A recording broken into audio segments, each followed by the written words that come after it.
više mi ne treba ništa, došao iz Bosne i jebo sam nikad. Zadnji put 63. stigo i imao sam kurčeve neke iz Njemačke uvozio, prodao za više, uzeo para, kupio kuću, napravio vikendicu. Sad tamo živi moj sin Bojan sa svojim narkomanima.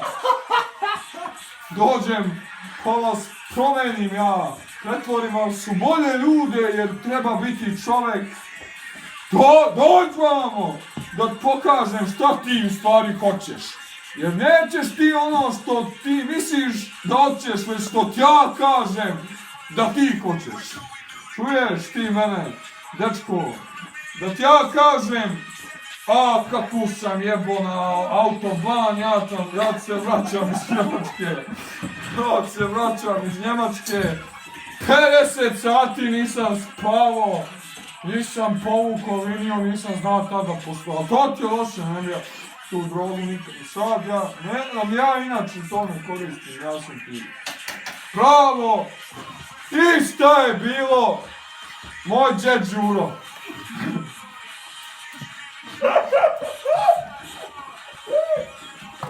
Ovo nije realno, brate. Ovo ne postoji, bukvalno, brate. Ovo ne postoji.